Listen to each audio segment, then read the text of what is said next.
Helpful. Yay, I didn't forget to do it. Welcome to everybody. I hope everyone's enjoying this beautiful weather. All right, excellent. So I show 7:01. I'm former military, so I'm going to go ahead and get started. Just a little bit of housekeeping before we jump into tonight's presentation. We don't have a huge crowd. I think a lot of people RSVP'd. We'll shoot a recording out to everybody. If you have questions for tonight, there's two ways that you can ask questions. You can either go into the chat room and just post a chat. That's a great way of doing it. If you'd like to unmute yourself and just break into the conversation, by all means, please do that as well. At the end of the presentation, I'll definitely pause and we'll answer any and all questions. Anne-Marie is not joined us tonight, so she's usually the one that is able to field questions and shoot them to me while I'm presenting. So that being said, if you chat the question in, it's probably going to wait until the very, very end and I'll answer it at that point. So again, very happy to have you guys on the presentation tonight. I'm going to go ahead and share my screen. And tonight's presentation is really all around essays. And I don't know, I've heard lots of urban legends around essays. Each year I have students come in who are panicked about the essay writing process, or I have students who are completely overconfident. So we're going to hit a lot of areas around the college essays tonight to kind of dispel myths, to be able to give you some ammunition as parents to be able to see what's going on within the process. Okay. So that said, we're going to cover why essays I think are more important this year. Actually, I'm going to mute everyone off. Stand by just for a second here. Sorry, stand by. Okay, everyone should be muted. And you can always unmute yourself if you need to speak. So what we're going to cover today, definitely we're going to talk about how essays have been impacted by COVID, of all things. We're going to talk about what admissions officers are really looking for in a student's essay and have some discussion around that, how to actually begin the essay process and how to write a really strong personal statement. We're going to talk somewhat about the different application types and their essays. What's the difference between all of this? This area here is actually interesting because they are all blending together in a lot of ways, and I'll show you why. Then here, there are different essay prompts, strange essay questions, supplemental essays. It's kind of a zoo. So if you're confused at the beginning, do not worry, you're not alone. Like, what is the difference between a supplemental and a core essay? Those sorts of things we'll dive into tonight, so no worries. Okay, some housekeeping, for students.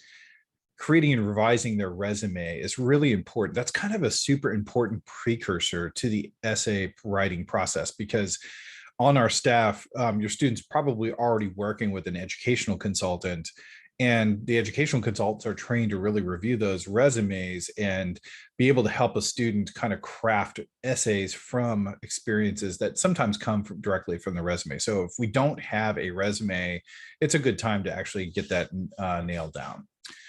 Secondly, think about who may be writing strong recommendation letters.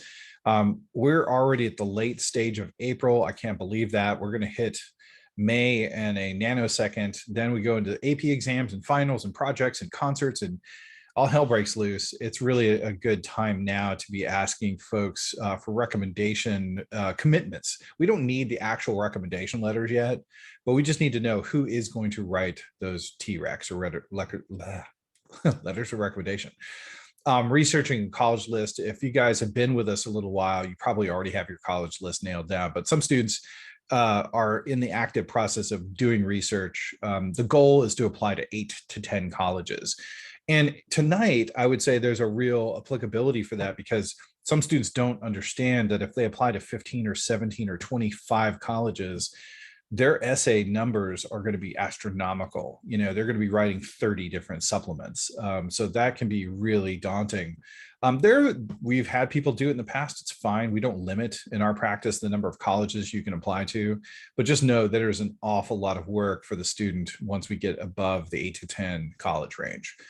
Demonstrating interest, we're going to do another webinar on that completely, but that is the act of letting the college know that you're actually on the radar. You're actually demonstrating that you care about NYU, you care about Tulane. And you can do that in many ways. Campus tours used to be off the radar, right, during COVID. And now they're back on the radar. And interestingly enough, I haven't heard a lot of buzz this semester around people saying, yeah, we're going to get on the road, we're going to hit 4 colleges, et cetera, et cetera. That's a definite way of demonstrating interest, is showing up on campus. Applying early decision is another really strong, I mean, that's probably the most strong way of demonstrating your interest in a college. But also hitting the website, signing up for additional information, talking to the admissions rep for our region, click on the emails, all that kind of good stuff is demonstrating interest in the college. Studying for the SAT, ACT, yes, those May and June exams are coming up. So a lot of students are in the midst of that. And then visiting campuses for sure. Even virtual visits at this stage are just fine. So that's just a little bit more housekeeping. The big picture on essays, why even bother with an essay? There are a lot of schools that don't have any supplementals. You know, the biggest deal that I'd say for essay writing, and the best benefit the student has, is that the information that's conveyed in an essay is far different than the information that they get from a transcript, from a course selection list, from a GPA, from any of the data. You know, they are actually getting qualitative data, not quantitative data, out of your student's essay. So I think that's the biggest reason. If I were in admissions, or if I was an admissions director, that's why I would require essays. So sometimes essays are optional for students, depending on the school. Like, for example, Baylor's got an optional essay. It's well worth writing those. You're almost never going to stub your toe by doing that. Why do colleges ask for them? Because they can, and they want to, and they want to get to know your student better. That's the real reason. Almost all colleges will ask for some sort of essay, or at least give the option to write one. What do they really want to hear about? Well, that is a golden question. Really authentic experiences, character traits. I really want us as parents to think about character traits. When you read an essay, you want to be able to say, oh, interesting, I learned this about my student, or this character trait really stood out, or these character traits really stood out in the writing. That's what a successful college essay is really going to show. And how long will admissions people really spend on my essay anyway? You know, is that something that we should really stress out about? Depends on the part of the process that we're in, you know, meaning that toward the end, toward the deadline for them to pick their people to fill seats, they may not have a lot of time to actually pour over a long core essay. That generally is going to happen at the beginning of the process. I've talked to people in admissions, and they're like, yeah, sometimes we'll take 60 seconds on these things, and that's it. Other times they're going to pour over and read them. Sometimes admissions processes will have 2 readers. So a primary reader of the application might be the admissions rep, but then a faculty member might read the whole file, including the essay too. So it depends on the school, and it depends on the time of year as to how much air cover we'll actually have, or airtime we would have with the essay. And what do the deadlines look like? Right now we're in April. We have no deadlines. That's great news. I would say this, though. A lot of people start getting nervous about essays in the fall because, time warp happens, and all of a sudden we blink an eye and it's September. And then we start to realize, wow, some schools have really early deadlines, like mid-October, like Georgia Tech, for example. Others will have standard deadlines for early action and early decision right around 1 November, typical. And then finally, regular decision could be later in the fall or early spring of senior year. So deadlines, we don't have any, but there's a reason we actually start on the essay process now, because we want students to begin their applications in the middle of summer so they can get those wrapped up by the end of summer or early fall. So the long pole in the tent are always these essays, because it takes a long time to write them. It takes a long time to proofread them and make corrections and rinse and repeat. So how many of these are going to have to write? It just totally depends on the school's list. Sometimes students get lucky and they have a handful. Other times they have dozens to write. And the good news, even if you have dozens to write, if we can write a couple really phenomenal, like a grouping of good essays, many times those can be morphed into other topics, other types of word counts and things like that. So we will help in that process with the student. So where does this essay kind of play out in terms of all of the things that a selective school is going to look at? And obviously, the top three that most colleges who are hyper competitive are very competitive: rigor in the curriculum, the GPA, and then the SAT, ACT stuff. Those are all data points, right? Those are all that, kind of display how much has the student pushed themselves, how did they achieve at the high school, what level is the high school at, how much native intelligence perhaps may they have through some of these standardized testing, et cetera, et cetera. But right behind that is the well-written essay. And to me, these first two items are the transcript, and then this SAT, which is optional at many schools this year. So wow, gang, this essay is right at the top of the list of importance. So some common concerns that a lot of students have: hey, I don't have anything to say, I haven't cured cancer yet, I'm, et cetera. So we always have something to say. We're humans, we have emotions, we've had experiences in our life. Do not worry. I tell students, we will help you find the things that are authentic to you, that will make the college understand who you are, and then therefore be attracted to bringing them on board. I'm not that special. That's kind of an adaptation of a number one. Nope, everyone's got a unique aspect to themselves that gets, hopefully brought out during the brainstorming process. Hey, I don't like these prompts, they don't resonate with me. That's okay. Almost all application types have a kind of a catch-all prompt, which allows students to pick a topic of their own, which is fine. I'm too busy to write these essays, I'll just put it off or whatever. No. These are super important. I'm often finding myself telling students, hey, this is probably the most important writing that you're going to do in high school. You're going to have to do it in a narrative format in the first person, which you're not necessarily trained to do in high school, and you're never going to get a grade. So it's really, really important to spend some time and to prioritize the writing of these essays now and over the course of the summer. I'm just not a good writer. No worries. We've got essay specialists that will help with the grammar and the proofreading and the content and the structure and all that kind of good stuff. Some of these people have been Ivy League or, thereabouts admissions reps. So they've seen hundreds and hundreds of essays. So no worries on that. And then kind of put it off and just do it last minute. That's not advised. It's too much stress on everybody. Okay, some quick tips: use a process.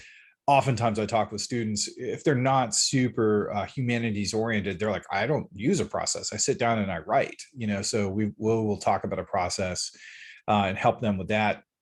Start with the essay with an anecdote or a situation that grabs the reader's attention. Sure, that seems to make a lot of sense, because in certain days during the admission cycle, applications just stream into admissions, and these people may have 70 essays to read in a day.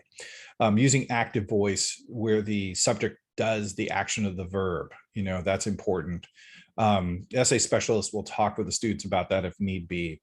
And I picked up this tip in graduate school. I wish I'd gotten it earlier, which is at the end, when you're done your draft, read it aloud. Don't just say, okay, spell check's done, Grammarly has said it's okay, ship it off. Nope, you should read it, because our mind is extremely powerful. It will autocorrect and insert words that are not really there. So important to do that.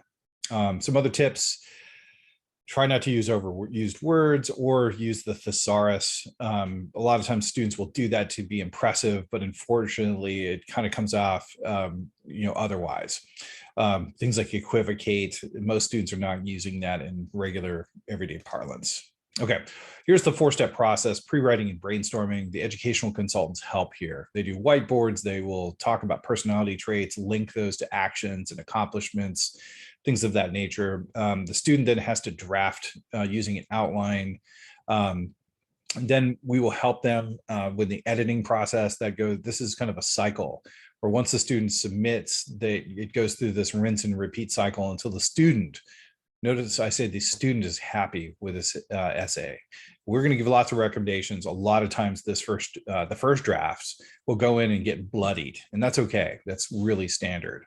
But then the student has to take the responsibility to continue to edit and refine based on the recommendations, and the student decides when it's ready to go.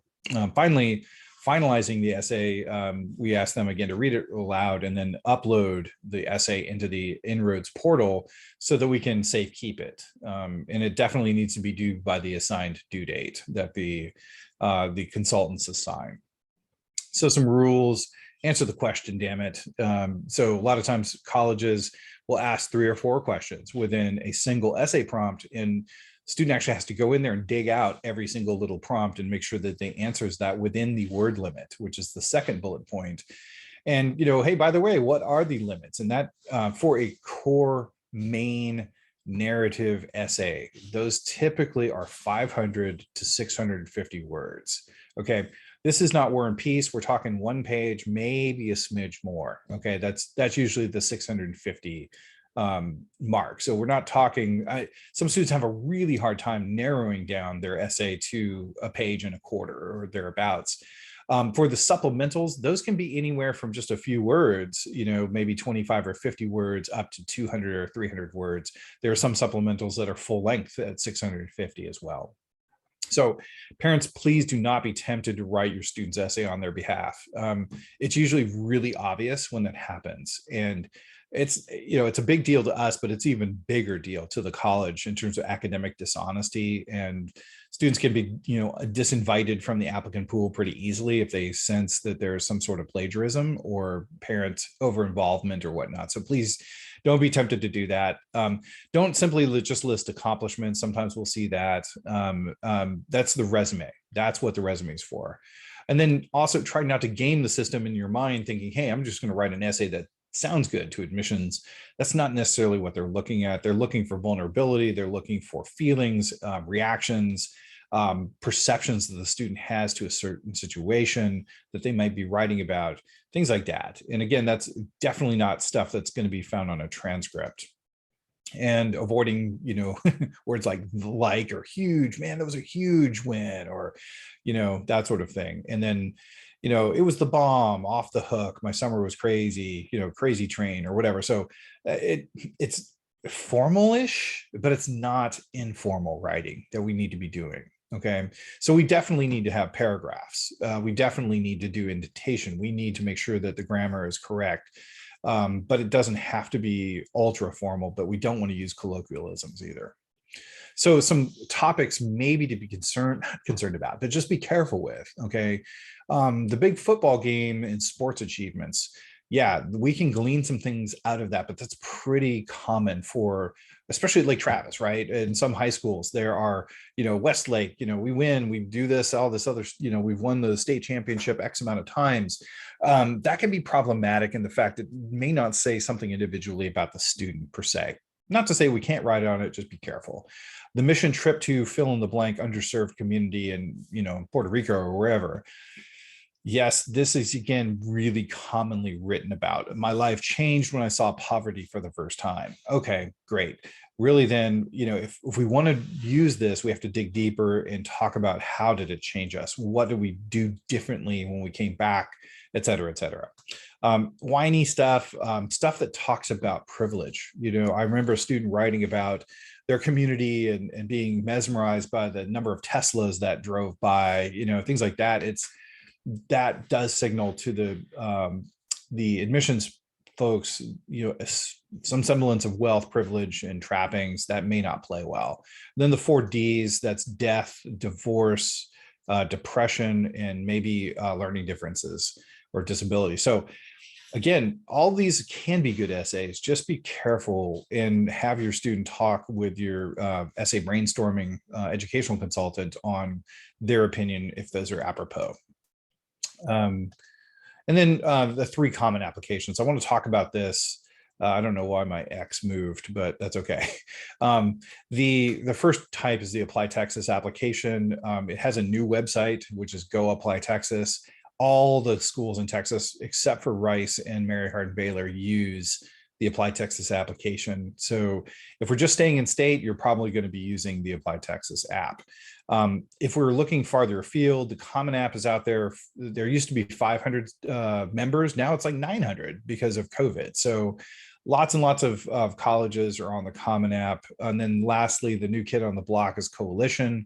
It has a locker, has some other interesting things. There are 150 plus colleges as part of the coalition, and UT and A&M are members of coalition. So that's just interesting to know. The only school I think right now that has its only way to apply is University of Washington, I believe. Okay. And I want to show you on CPP how you would tell whether a school or schools have the different types of applications. And let me log in as Joe Doe here. So when you log in as Joe Doe, let's say that this is your student, you would simply go to the college list over here on the left-hand side. And then the My List of Schools pops over here on the right-hand side. And these symbols right next to the name of the college indicates what type of application are we looking at, and therefore which essays we have to kind of dive into. So UT is Common App and Coalition, A&M is Common App and Coalition, Auburn is Common App. Let me see if there's another one. Massachusetts Institute of Technology over here, it is not a member of any of these common apps. It has its own application. So if you want to dig deeper, you could clearly go into like SMU and then go into the top of the screen where it says essays. Okay, now note, if we're early in the cycle like now, it's going to list last year's essays. So don't get bent out of shape. But you can see the Common App. If we're using Common App to apply, you can unload this and it'll give you the Common App prompts. And again, it has an indication of its last year, 2021. The required supplements. So we haven't talked about supplements yet, but you can see that they do have a couple of writings that are required for SMU. And then they may have some optional supplements, which they do have.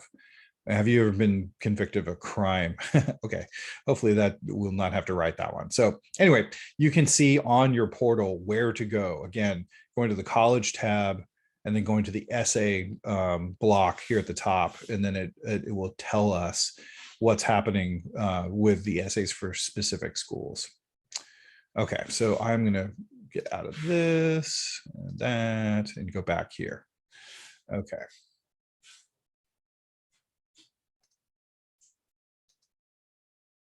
All right. So I'm going to dive deeper into the prompts themselves. So word on the street is the Apply Texas Common core essays, the Common Apps core essays, and the Coalition Apps core essays are all going to remain the same from last year, which is great news.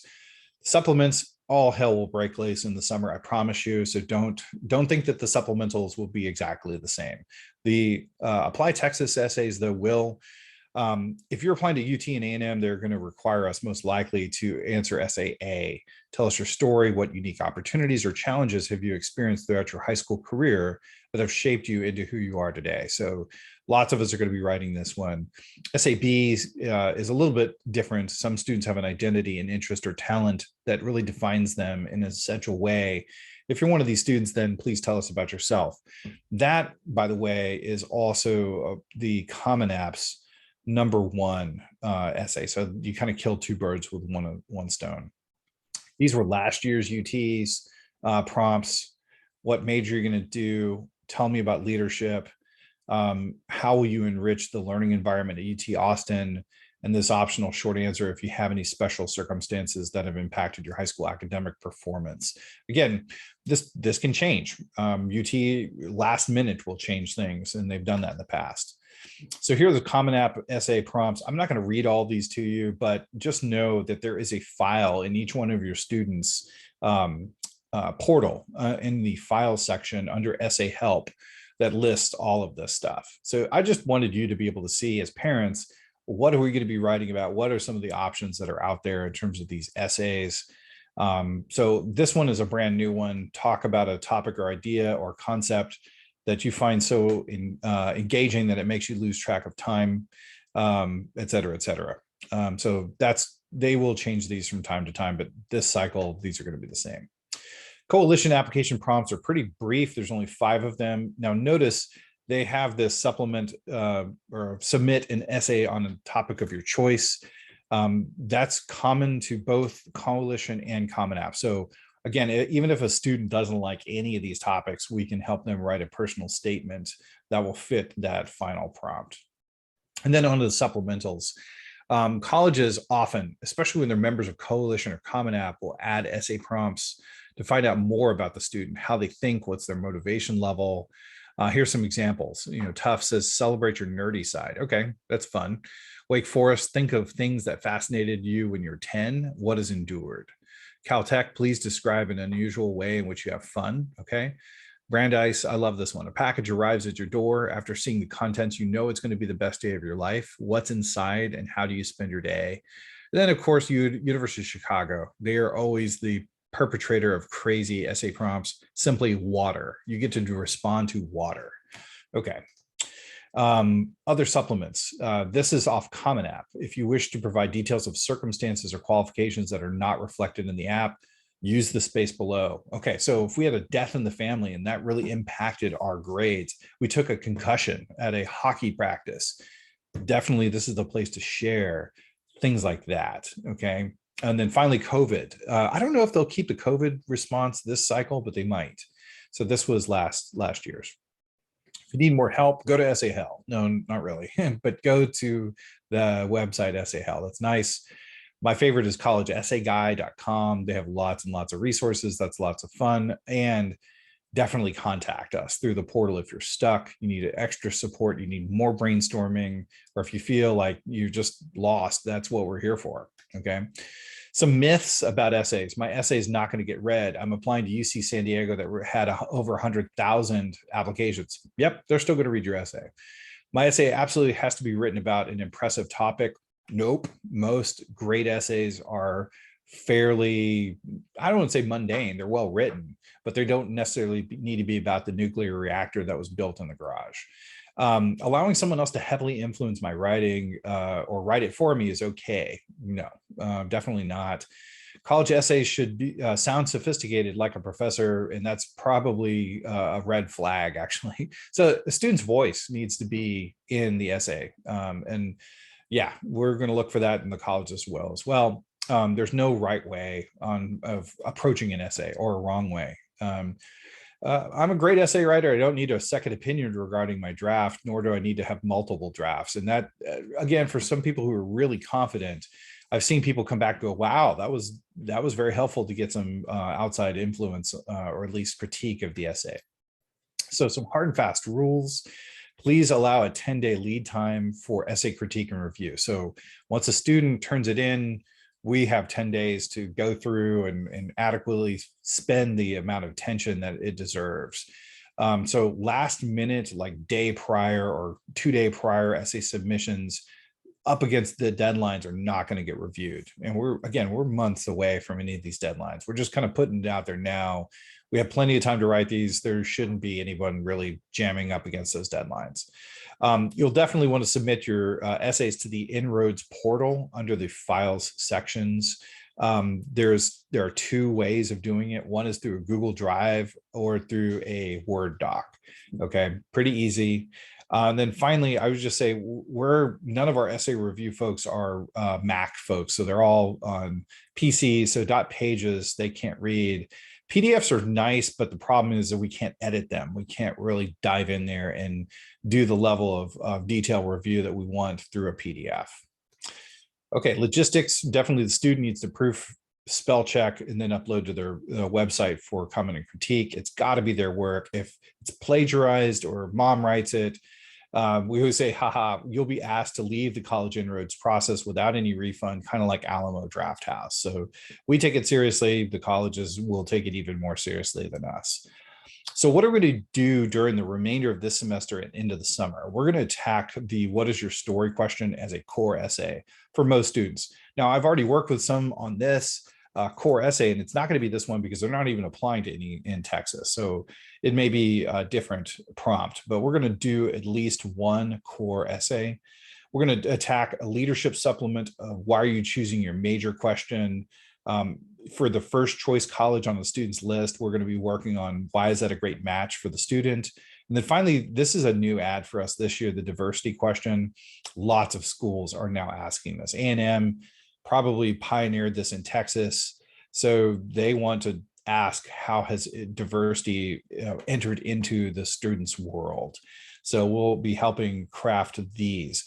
These last four I call initial supplements because they're not geared to any specific school.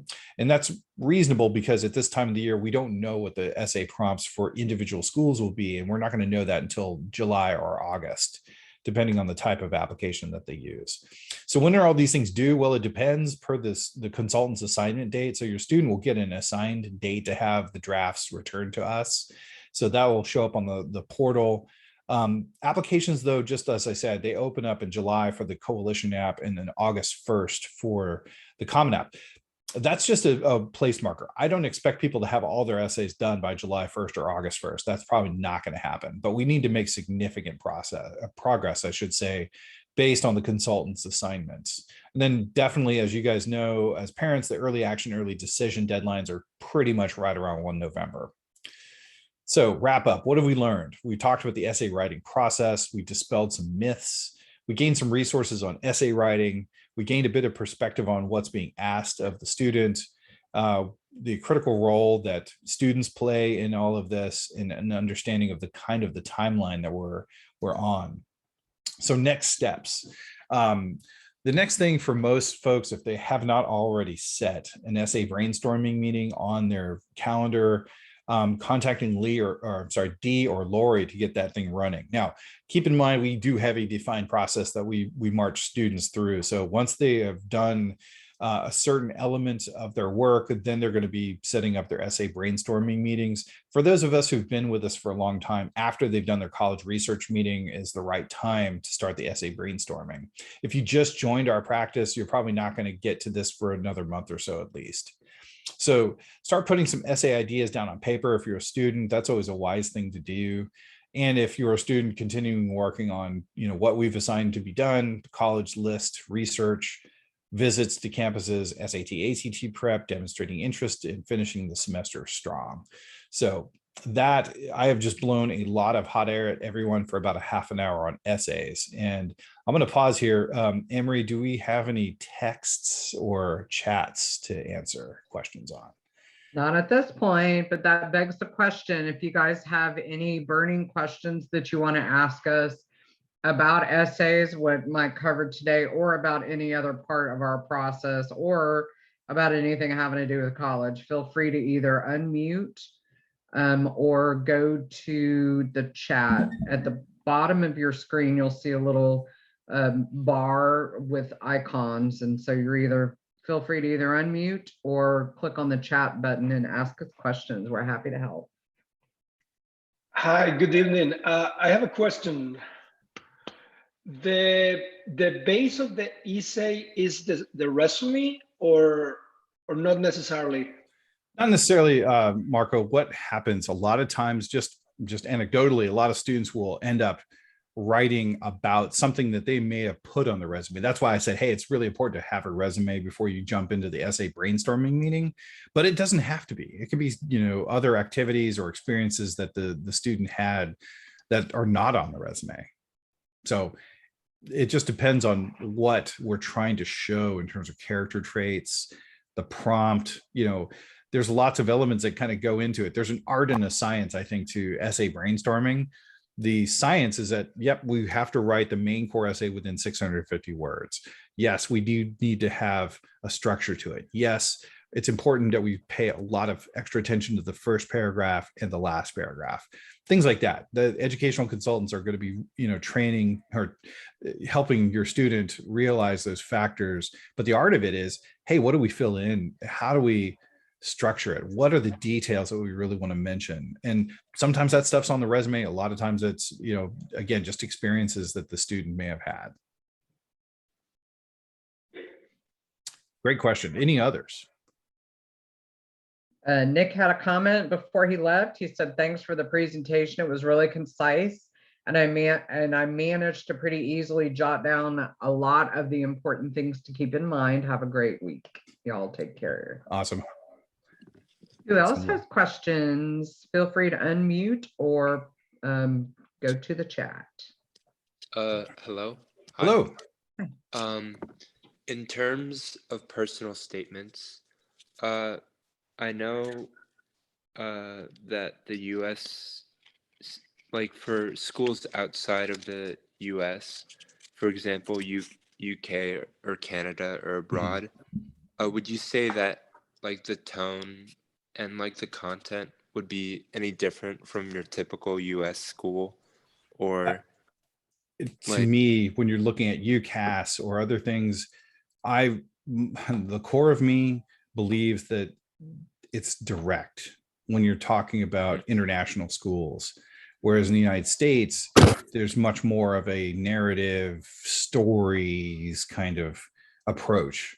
But a lot of it depends on the schools themselves and the essay prompts that they're asking, specific to international schools. And we get to that, we start to really look at the prompts specifically tonight. Thanks for bringing it up, Philippe, because we're not focused on in this particular presentation about international schools, but mainly just the stuff that we're going to deal with in terms of US schools here mhm, tonight. okay. But great question. Others? Mike, this is Sherry. I had a quick question. It Hi, was Sherry. on like when you're in the college plan, like the College Inroads portal, and you're looking at the essays, Mhm. like for the coalition app for UT Austin, it says one essay, but then there's like 5 or 6 different prompts. And a Oh, lot sure. do that. So how do you know which one it is? Oh, right. Good question. So, okay. So it's a bit of a misnomer. Can you guys see SMU's Yes, sir. thing? Okay. So it's the same thing for UT. I'm just going to keep SMU up on the screen so I'm not fumbling all over the place. But it says application essays, 4 essays. That's not true. You don't need to write 4 essays here.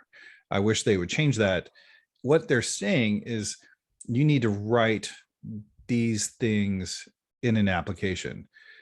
These let me go. Sorry, I'm having a really hard time here. But these are the 7.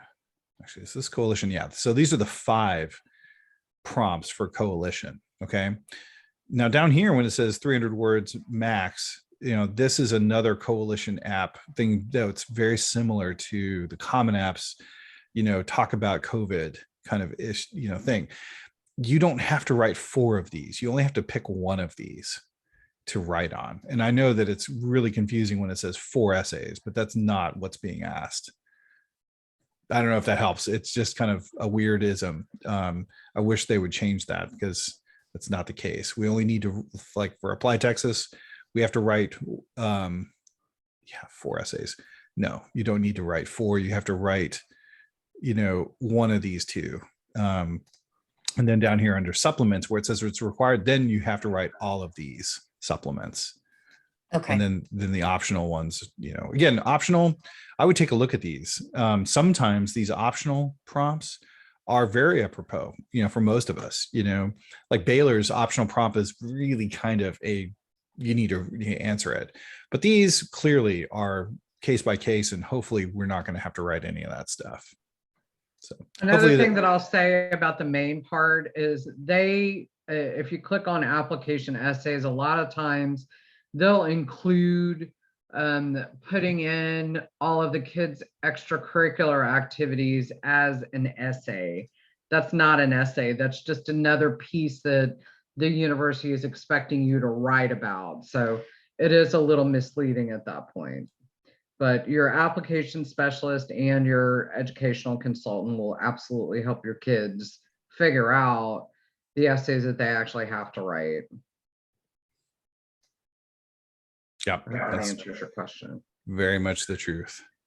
And some of these are on a case-by-case basis. Like if you haven't been affected by COVID or a natural disaster, that's completely optional. Now, if there's something important that your student wants to say about that, then we would always encourage him to do that. But that's unless he has something compelling to add to his case, wouldn't necessarily have to write that essay. Yep. Great. Thank you. You bet. Thanks so much. Any other questions? All right. Well, we're going to wrap up then tonight. And thank you for spending a bit of time with us. Hopefully, you know a little bit more about the college essay process. If you have any questions at all, pick up the phone. You can chat with us through your students portal, either when. And we're right here to support you guys. And thanks for tuning in tonight and have a great evening. Thanks, guys. Good night.